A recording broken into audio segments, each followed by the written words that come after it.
What is up, everybody? Happy Friday. Happy Friday. Check out the new hoodie that I got from my brother for my birthday. Look at this. Daniels McLaurin 2024, making Washington great again. I love this hoodie. Fantastic. We got the LSU hat. We've got everything. We are locked and loaded in for this weekend. What a game we are going to be in store for this Saturday night. You've got College Game Day. Nick Saban working for College Game Day, returning to the scene of the crime. It's crazy. It's crazy. It's quite going to be a spectacle.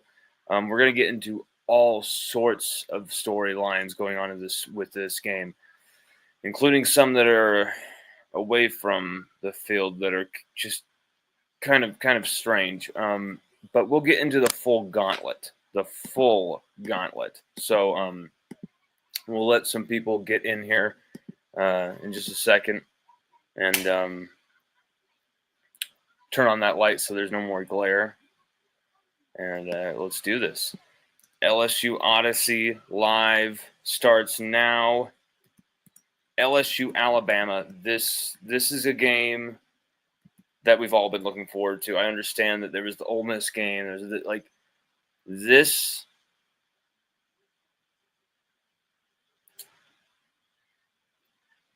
There is nothing like LSU Alabama. Still, no matter who the coach is, you know what you're going to get: a physical, violent feast of football. And I cannot wait to get into it. Everybody, welcome in. Join us in. We're going to share with you our final thoughts, final predictions. Share with us yours because we need to kind of put that out into the public consciousness and kind of figure that out together. But no, the red we're wearing is don't mistake that for anything. It's a Jaden Daniels. In fact, we're going to take off this hoodie, just so no one even mistakes that we're wearing some Alabama thing or something, because that's something that I just kind of figured out.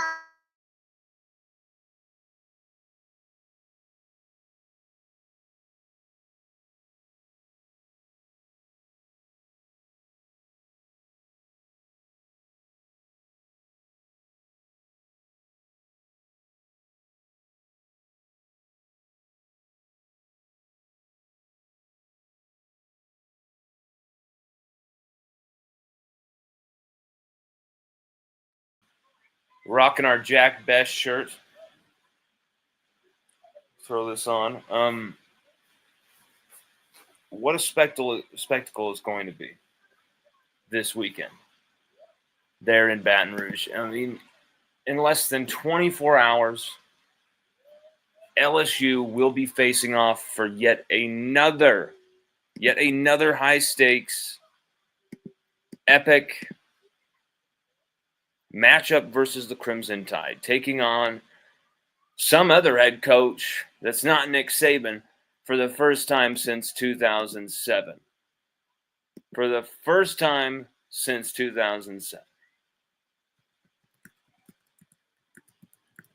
That's just crazy in and of itself. LSU takes on a different head coach at the helm for Alabama that is not named Nick Saban. How wild is that? And it is a man named Kalen DeBoer. Instead, the man who created the Alabama dynasty, as well as setting the table for LSU's championship success that was second only to his in the 21st century. That man will be watching on from his new gig with ESPN, with his big return to the scene of his first college football crimes.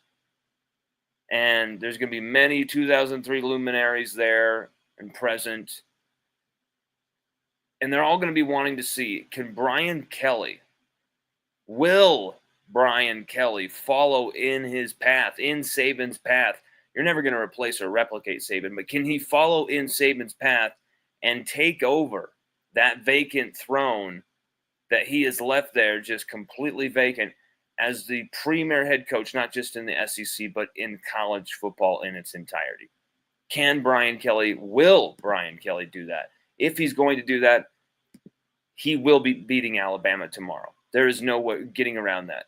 To get into that pantheon, to get into that threshold, Brian Kelly not only needs to beat Alabama tomorrow,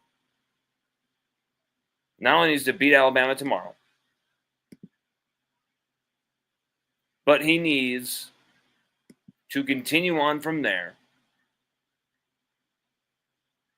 and really put together an incredible competitive season for LSU a year ahead of when they should be doing it. I know a lot of people had some slot, and that's Ja'Cory Brooks has become a serious weapon for this offense. Or feelings about where LSU should be this season.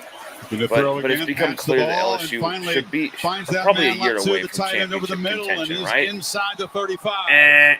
Here LSU are, right on the precipice of doing it. First running play of the night. Okay. And the speedy transfer from Georgia Tech is loose, and he's down near the 15. Many will keep beating their chest about DeBoer replacing Saban, but it's never going to happen. Now Brian Kelly following some blockers, weaving his way and fighting down inside the 5. It'll be first and goal. Building LSU back up from the ashes of the Orgeron era. Young steps up from the pocket, title-winning powerhouse program delivers a late throw into the end zone. Bad decision. If he loses big tomorrow to a first-year Bama head coach is Kalen DeBoer, Mr. Butchin, the psychological foothold in the future could be huge. You could be setting yourself up for a psychological edge for the next 4 or 5 years. These could be two head coaches who will face off in what amounts to a November playoff or play-in game for years to come. Credit to anybody who plays in this league as a freshman. The pressure could get to DeBoer in his first time at Tiger Stadium. He could find himself on the end of a third loss in year 1 at Alabama if he cannot beat LSU in Tiger Stadium, which is quite the tall order, quite the tall task he has been dealt. And that's the gauntlet here. That's the gauntlet that's been thrown down. Are you going to be able to get off? Looks like he did. The mat. Yeah. You can looks like have a shutout against Missouri. That's fine and all well, but are you going to be able to go into Tiger Stadium in your first time? A team that maybe and then spins back on DeMarco isn't Helms. as good as they could be. Maybe that they actually are. Maybe they're not that good of a team. Maybe this Alabama team are more flawed than we can realize. And they finally drag them down at the 10-yard line. That time, LSU's aggressive approach backfires. There's some serious issues with both Young of from these the pocket. teams. Flushed. It feels like Kalen DeBoer has more of the pressure here. Brian Kelly has more to gain, and then DeBoer has more of the pressure. In open field, Will Riker from 29. Could Brian Kelly and his highly paid superstar staff finally get exposed? On third down, for all their team's flaws, low, catch all of their squads' lack of depth, the first down is showing at times the big injuries. Pressure again, it's picked up this time. It gives. LSU have issues all over the field. Near top speed and goes that was for a first down. The ball to Gibbs on third down. Threshold is by in the slot to the left. Young is looking that direction. 31 and across the middle, catch made by Ole Miss exposed the issues with LSU for stretches of that game. For big stretches Young has time to during the fourth quarter versus USC. Latu, and but this is a different team. This is a squad that's unique in the sense that the young talent on this team are also a lot of the guys in key leadership roles on the field no longer. So we're not only seeing this team grow and develop before our eyes, we're watching them take all the brunt of their mistakes, having to learn, having to move forward, raw, but so elite in so many areas, showcasing some brilliant flashes deep in LSU all over territory, the as field. I mean, the pass rushing and the defensive playmaking by Swinson, by Savion Jones, by Will Weeks, Greg Penn III, Sage Ryan, Gio Pius, J.R. Suggs, Parashon. You've got this mix of youth and veterans. You've got all this inexperience, and another missed opportunity for Alabama in plus territory. But now it's starting to find its feet. You got the receiving game showing flashes of that familiar, first-round pick wide receiver conveyor belt.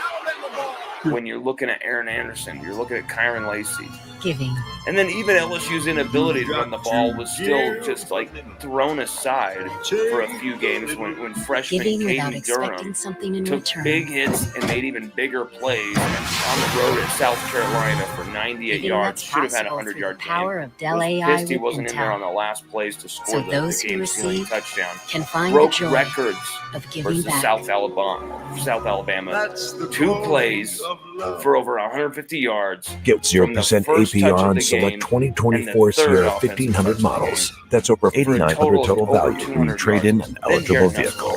Plus, no monthly payments until next year. Garrett Nussmeier, are professional grade first-year starter, who many are kind of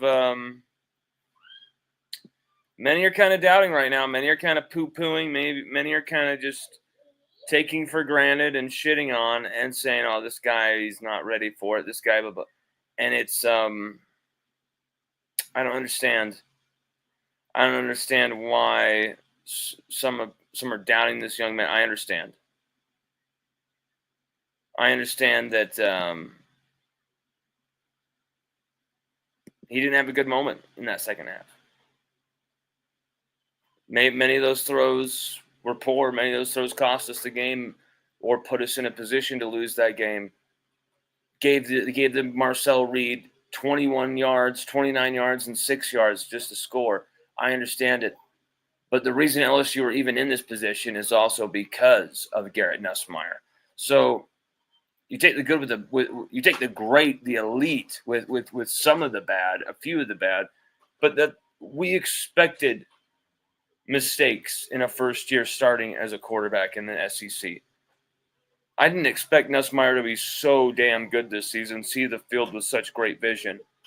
And so when he actually for once didn't, it was alien to all of us, and we didn't expect it. That shows how good he's been. And that really pisses me off that he hasn't been given that credit, Garrett Nussmeier. He has been unbelievable. The throws that Joe Salone dials up are so much more complex than they need to be.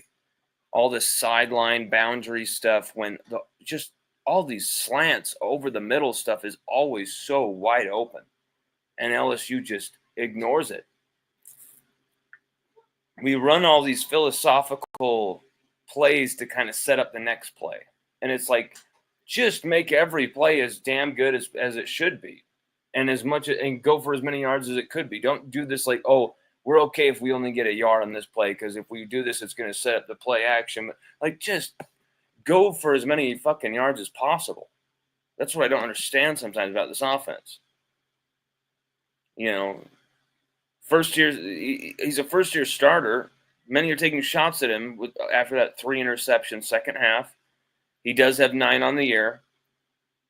Yes, he had that bad second half, but he also had one of the statistically sickest first halves of his own career just before the 3 poor decisions. So with all those doubts thrown at his way lately, Nuss is still second in the SEC in passing yards, still second in touchdown passes.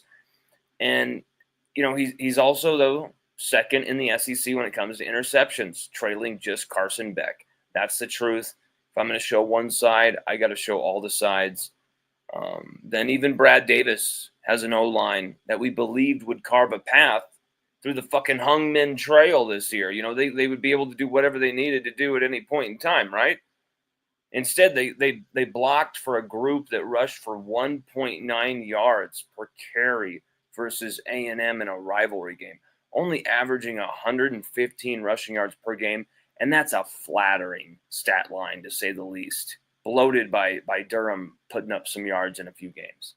My point of all of this, LSU possess a ton of possibility, a ton of playmakers, a squad that will elevate their game behind a raucous Tiger Stadium crowd, but they have definitive issues, definitive weaknesses that can be exposed and likely will be exposed at times. The question will be, how much pain, how much blood, how much struggle can LSU accept and take? How much of a beating, how much of a pounding without breaking their will, without losing their focus, without getting lost in a world of disaster, a footballing hellscape where nothing goes your way. Everything is designed for your failure and demise.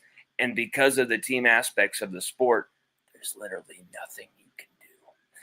Weeks, Ryan, Swinson, Jones, Penn. All these guys have a penchant for creating turnovers. They'll have opportunities. But can these guys do the simple things, especially on the edges, especially at linebacker?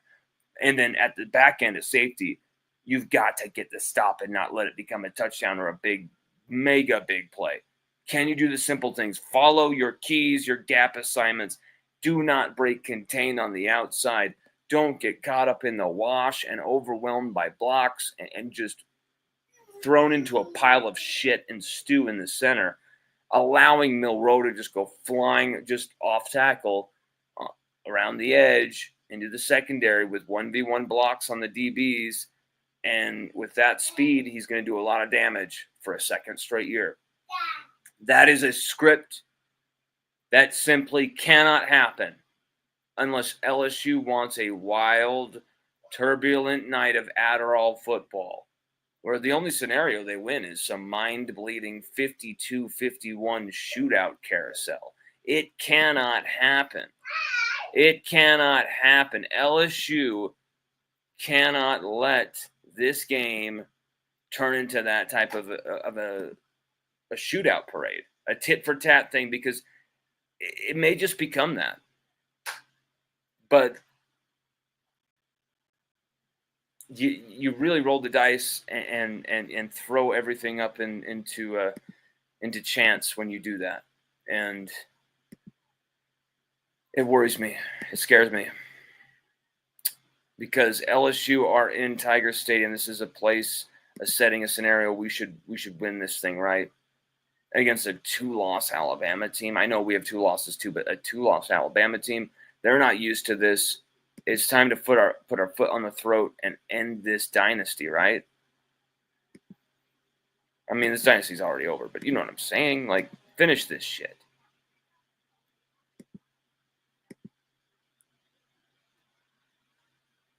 I don't know. We predicted this game the other day on our article. Here, we'll put the article on the screen and share the link. We have LSU winning this thing.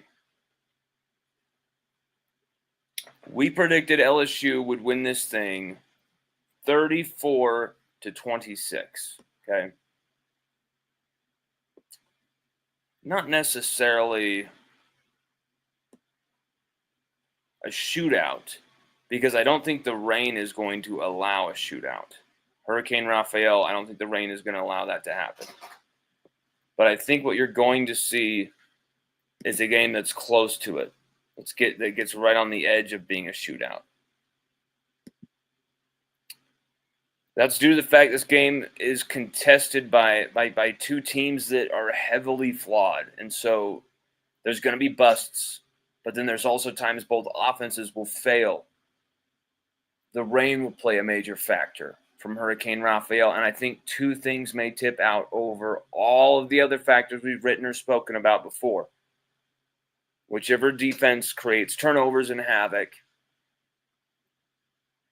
or just big momentum plays, get that goal line stop on 4th and goal, that type of stuff. And the offense that doesn't shit their pants and ruin things for themselves with drive-killing penalties, misfires, drops, red zone fuck-ups, turnovers, that whoever does that will be the victor of this game. Stopping Jalen Milroe isn't just some James Bond spy game between whoever will be the spy on Milroe, a major responsibility probably for Whit Weeks, Major Burns, Greg Penn III, Sage Ryan. I mean, there's a few guys who could have that role. But it's also a major responsibility is going to be on Braden Swinson and Savion Jones on the edge. Who's going to be that man spying on Milroe, who rushed for a career high of 155 and 4 rushing touchdowns versus us last year? Who's going to be the spy? I know we've heard all week that he's got a hurt ankle, all this stuff. I don't care. Play him like he's 100% and can gas you in an instant. Because the kid may not be great or even good as a quarterback, but there's times he can simply do no wrong on the field, where his legs just begin to wear down a defense, and it allows him to connect on easy throws and make quick reads on extending plays. Milroe, he isn't half the quarterback Nussmeier is, but he can still outplay or beat LSU and Nussmeier through being the more effective, efficient, and error-free signal caller. We need a huge game from Nuss. LSU needs a monster game from Nuss. Not a growth game, not a rebound game, just a badass I'm the number one fucking quarterback game. A game of authority, a game of command. They need Nussmeier to be surgical, Nussmeier to be forthright, Nussmeier to be positive. Take what's in front of him. Tuck it for 9, 8 yards, get out of bounds. Tuck it for 3 or 4, get out of bounds. I don't care. Like, make continuously positive plays. Avoid just throwing it away. But if you have to, do it. Don't force a stupid throw. Joe Sloan needs to help him, though. Joe Sloan needs to call plays in the middle of the field. Joe Sloan needs to let his receivers, his tight ends, actually catch the football in space and beat guys after the catch. There's too many times we're calling plays where guys have to just stop everything, make a catch, and then they're tackled. We're not calling these plays that get guys in space and let guys travel with the football. Quick slants, quick hitches, screen plays with Emory Jones or Will Campbell, rolling out there, pulling out there, smacking people in the face.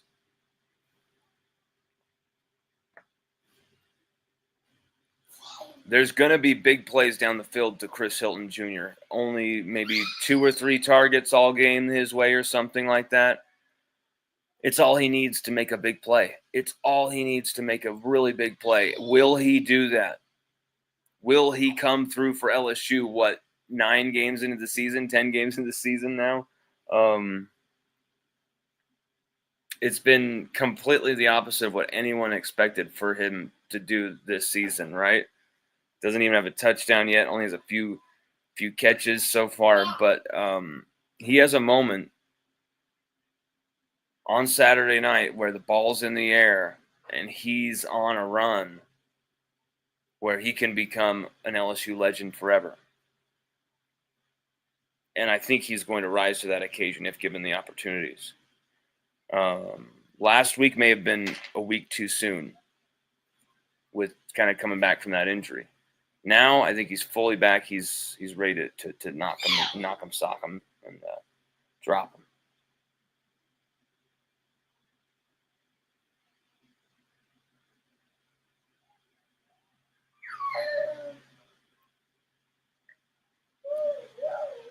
Sage. He's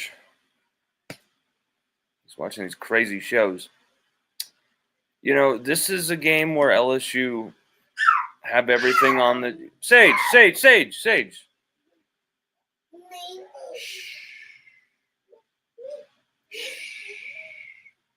Calm down. My God, this kid just.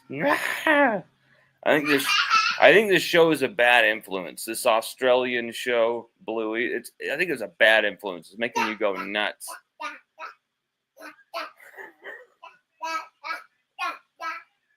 You've got to see him dancing. This is hilarious.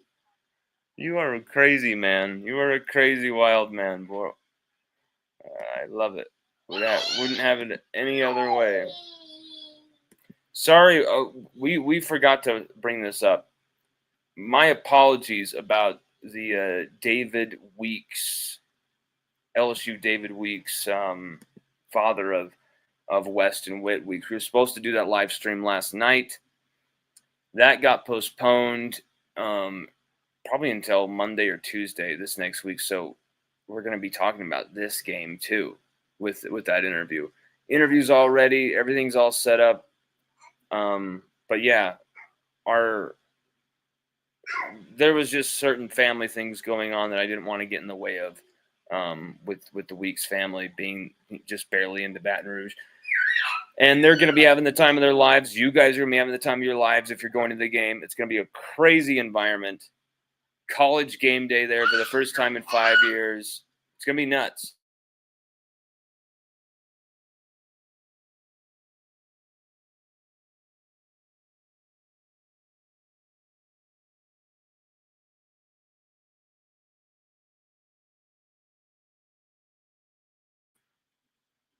Jesus.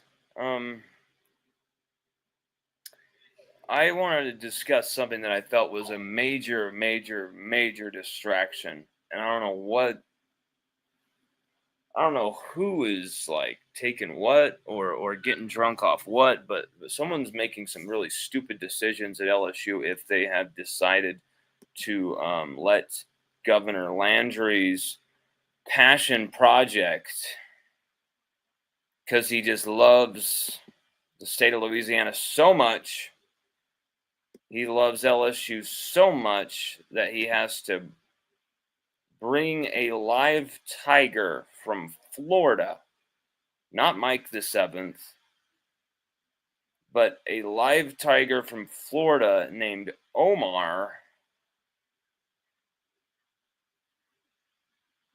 and bring him onto the field, onto the sidelines. I don't understand what that's about. I don't understand why he's insisting on this time and time again. But I think I have a great inkling, a great sense for why. Money. Because of a donor's money and a donor's obsession with the tiger being on the field, you know that Landry's like, well, if I can't get you Mike on the sideline, I know I can get you some kind of tiger on the sideline. And so you got Landry bringing one of Carol Baskin's tigers or whatever the hell's going on, from Florida. I believe we found out that the person who has that tiger has all sorts of animal abuse background. He's done a lot of insurance scams involving risky incidents, risky situations with animals. There's been a lot of bizarre exploitation of animals, injuries of animals under this guy's, under this dude's care of animals. Let's look at that right now.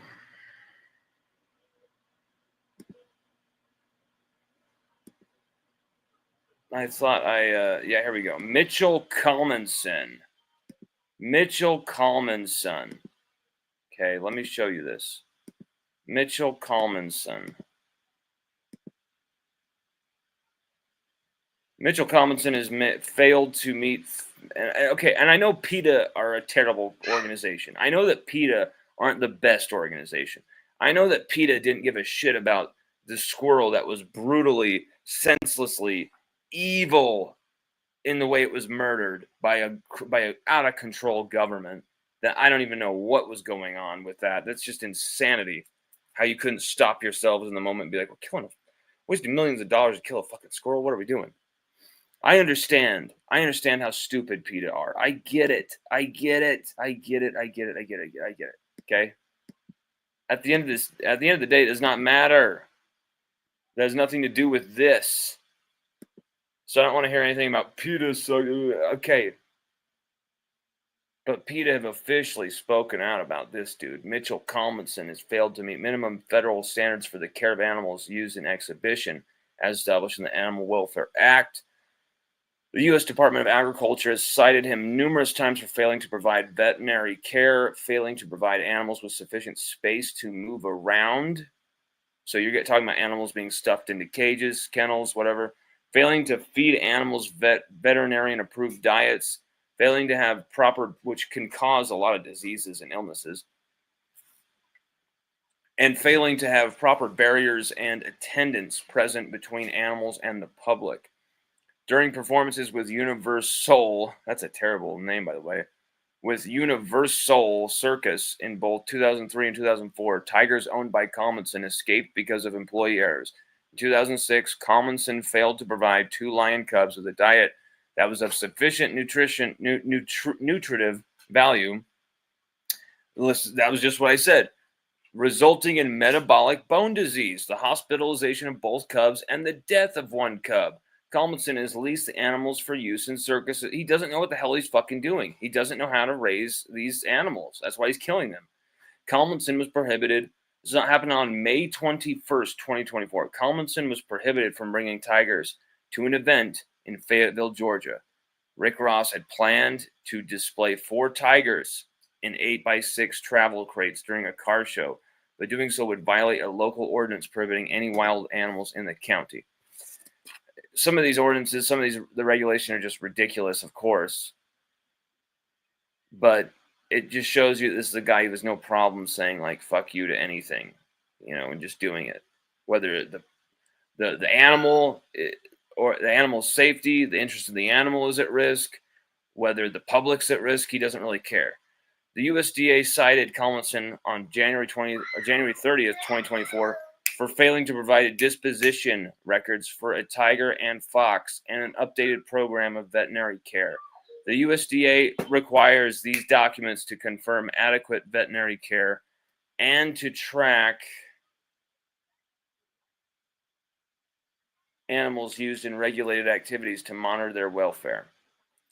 April 8th, 2021, 4 days before an inspection by the Florida Fish and Wildlife Conservation Commission, a tiger mother gave birth to 4 cubs, but only 2 survived due to complications during the birth. The other days-old cubs had been removed from their mother and were being housed separately. Just September 17th, 2019, they cited Collinson for failing to have a responsible adult available to accompany an inspector during an animal welfare inspection. The USDA cited Collinson failing to maintain an appropriate plan of veterinary. Okay. Collinson euthanized 2 tigers with a history of kidney disease by apparently shooting them. There was no evidence that any type of chemical agent had been used. He indicated that the program of veterinary care indicated that euthanasia would be performed by a veterinarian using barbiturates or gunshot for emergent reasons. These were not emergencies, and a gun shouldn't have been used. Collinson didn't have a detailed written protocol for the use of guns in emergency euthanasia. That seems kind of like meh. Okay, so the point of all of this, in my opinion, is why the hell is the governor of Louisiana involving himself in LSU so badly? Why the hell is Governor Jeff Landry one of the most out of control governors, one of the most terrible governors in the country? A man who passed a law where you can't even videotape any interaction with any police from 25 feet, unless you're 25 feet away, completely going on the face of First Amendment rights of all kinds, Fourth Amendment rights as well, like just crazy. He worked as a police officer as well. He's tailored all of these laws for the police. Landry is out of control. Landry is a terrible governor. I'm not really saying, oh, boo all conservatives. This guy isn't even conservative. This guy is off the reservation. The fact that he tried to tell LSU he would take away federal funding if they didn't punish student athletes by removing their scholarships just for not going to the national anthem when none of the players were, because they were in game prep, literally having a game meeting, game talk right before they're going out there. And they've been doing that for 30, 40. Like, what the hell is he talking about? He doesn't even know the sports that he's talking about. And so the fact that government funds were spent procuring a tiger from Florida to bring to an LSU game to shove this young tiger on the sidelines, who's probably been used to being used in all sorts of stupid events by this Kalmanson guy. The well-being of the tiger hasn't been taken into account for a long time with this tiger. You know, if it's been owned by Mitchell Kalmanson. So now you take that tiger and you put him in a situation with LSU's crazy lights, the decibel record loud noise. You know, here's the thing. I'm not so like, oh, I'm anti-tiger being on the sideline. It's not really something that I'm not passionate about. Like, oh, boo that. Or, ooh, that really hurts me. Oh, I think you're hurting the tiger. Oh, I don't know that much about it, okay? About whether it does hurt the tiger, whether some tigers can do it or not. That's the part that doesn't bother me. I don't really mind that part. I think it's actually kind of cool, the idea that we had a tiger outside the visitors' locker room eating steak, just freaking them out. I love that shit. But the fact that a governor of Louisiana is telling LSU what to do in a way that is so insane, because he runs the board of supervisors, he appoints them. They're going to be damn scared to do anything to defy him. Hopefully, when they show up, there's going to be some type of animal regulatory body that will be waiting for Kalmanson and this tiger, and they will finally arrest this guy and take this tiger from him and put the tiger somewhere safe, because now, sadly, the tiger can't be in the wild. This has just become crazy because now this threatens things LSU wants to do, like become a tiger sanctuary or have tigers on the campus whatsoever. Seeing Mike anytime you want to on campus is the coolest thing ever. Do you really want to get that taken away? Do you really want to screw that up? Do you really want to get that taken from LSU? This is a man who has Jeff Landry. This is a man who has no respect for LSU, no respect for LSU's values. He doesn't give a fuck about LSU. Don't pretend for one moment this guy cares about LSU. This is about donor money, keeping someone happy, and he's willing to do whatever to make that happen. Willing to defy, willing to screw up, whatever. It doesn't matter. He does not care. He will cross any line possible. This guy, fuck, man, I can't believe this. I mean, it's not even an incident that bothers me because it's a tiger and, oh my God, they have the tiger on the sidelines, the poor animal. I'm not too sure if it's going to hurt the animal, if the animal is already one that's used to being used in public and stuff like that for these events. I'm not so sure about all that type of stuff, so I can't say for sure. But the idea that a governor has interfered with LSU, with university policy, with university events, with university actions, trying to make decisions for us because they control the board of supervisors, that pisses me off and rubs me the wrong way. This is a guy who has failed Louisiana already as a governor. So many governors on either Democrat, Republican, on all sides have failed Louisiana for a long time. There's so many other things to worry about in that state. So many other people to help. So many things to do with those resources. And instead you threw them to get a tiger on the sidelines, no matter what, at any cost. Crazy to me. Kyle Skeens says, score prediction, 34-23 LSU. Ooh, me likey. 11-point win. Nuss goes for 350, only 2 touchdowns. Interesting. So where are the other touchdowns coming from? On the ground? Like someone's going to have a big day running the ball? Milroe gets sacked a minimum of 4 times. I like that, baby. I love that. I would love it. I'd love it. You know what I also think? I think Caleb Jackson could have a big game tomorrow. I really do.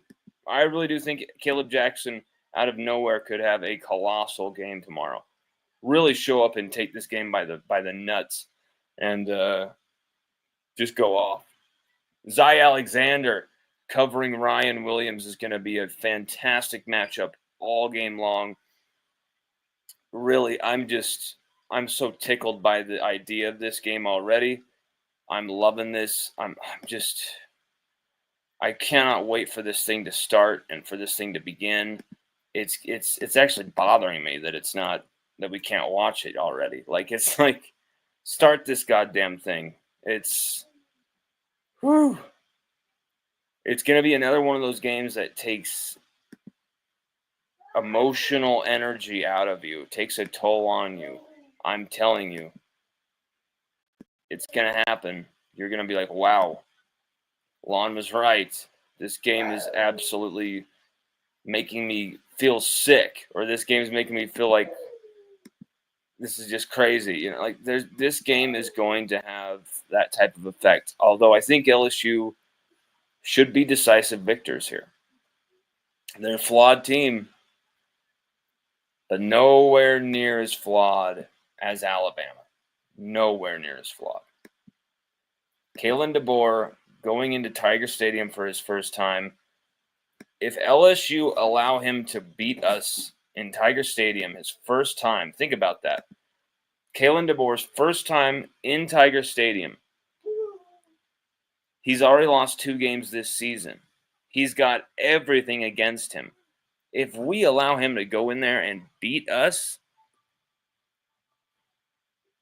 then there are serious questions that will be asked of Brian Kelly. And it's not going to be the typical gloves off kind of questions. This guy's going to be really on the hot seat for the first time in his career at LSU. Finally, the honeymoon will be like, the honeymoon's over, Brian. Like, you've got to start winning these big games. Because you lose this one in that fashion at home, everything's set up for you to really take control here of your own destiny after so many chances you've thrown away to do it. Like, I don't know how else to say it, but you choke against A&M. You barely survived against Ole Miss. You lose to USC, a team who have, 3 losses now, 4 losses, and Lincoln Riley might get fired. Like, you've lost some big games under Brian Kelly already. It can't happen anymore. It can't happen anymore. Simply put, it can't happen anymore. It can't continue. And you're going to lose big games year in, year out. You're going to. It's going to happen. You're going to lose games you feel maybe you shouldn't have. You're going to lose 1, 2 here or there. If Brian Kelly continues to say, I'm the man to take that next step, he's got to. And this is the game where it's got to happen. This is the moment. This is the moment where Kelly either ascends or declines. And I have predicted that this is the moment where Brian Kelly puts it all together, and that championship path he keeps talking about, everybody's going to see it, including the 300 recruit families that are there, including the number 1 quarterback and the number 1 overall player, the 2025 class, who also topped a list of the number 1 recruits from 2024, 2025, and 2026. They put them all into a combined list and ranked them, I believe, on On3, and Underwood still led the entire list. That's the type of talent, generational talent we've got coming, and we've already got Nussmeier here, a young man who's worthy of competing and contending for a championship, Heisman, all of that same stuff that Jaden Daniels, that Joe Burrow did as well. It just tells you that LSU are building something here. And everything is looking like it's going in the right direction. So take the step and start winning the games. You're recruiting the players. You're doing all the right stuff. You're putting all these great coaches on the staff. You're starting to fix some of the depth issues at certain spots over with the recruiting and with the transfer portal, trying to get this thing piece by piece put together year by year. You've got a squad of veteran guys young dudes as well. Amazing young talent, you know, and a bunch of veterans who have been seasoned and ready for this moment. This is it's a year ahead of schedule for Brian Kelly and company, and he still has LSU in this moment where they can really make a stamp in 2024. I predict they're going to, and I predict LSU will find themselves right there on the heels of the college football playoff, baby.